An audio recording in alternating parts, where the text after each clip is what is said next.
And here is the Writer's Almanac for Friday, the 12th of November, 2021. It's the anniversary of the first recorded observance of a meteor shower in North America.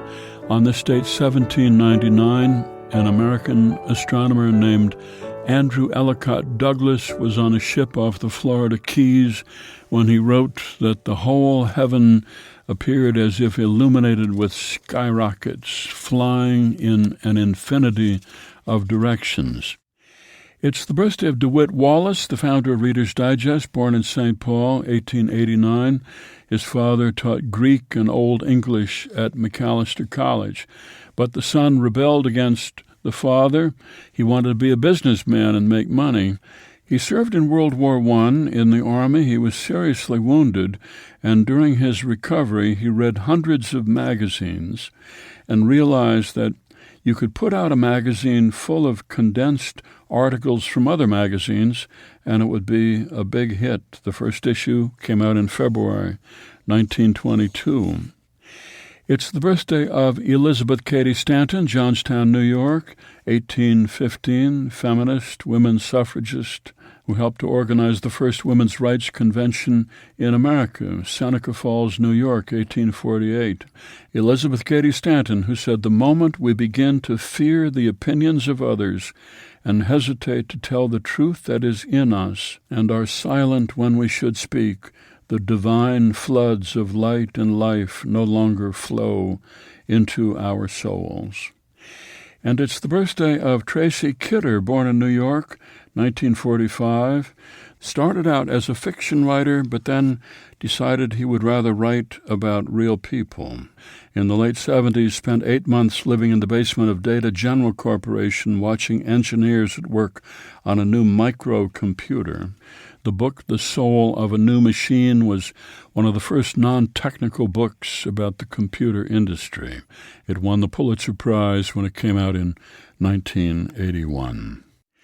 It's the birthday of the children's novelist Michael Ende, born in Garmisch-Partenkirchen, Germany, 1929, most famous for his book The Never-Ending Story. And it's the birthday of songwriter Neil Young, Toronto, 1945. Here's a poem for today by Walt MacDonald. Marriage is a bungee jump. Marriage is a bungee jump off some box canyon in Colorado, concession manned by a minion from the 50s, high on weed, beard he hadn't brushed since high school. The ropes felt new enough, and he swore he measured them, the fall to the rocks, a lover's leap, 80 stories long. He made us sign a waiver and pay in cash. Folding the bills away, he slouched back to the shack and high-fived a friend who passed the bottle bag. Done it again, like Cupid. We heard a match strike, the sizzle of hemp.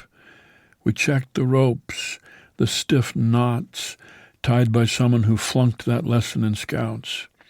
We checked the charts, the geology of cliffs and canyons, but no one knows which fibers split, which granite ledges crack.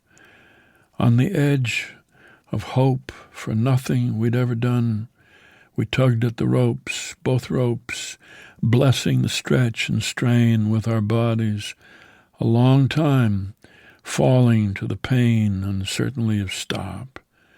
Hand in hand, we stepped up, wavering to the ledge, hearing the gush of a river we leaped to, a far-off cawing crow, the primitive breeze of the fall, and squeezed, clinging to each other's vows that only death could separate us now. A poem by Walt MacDonald, Marriage is a Bungee Jump, from Blessings the Body Gave, published by Ohio State University Press and used by permission here on the Writer's Almanac. Be well, do good work, and keep in touch.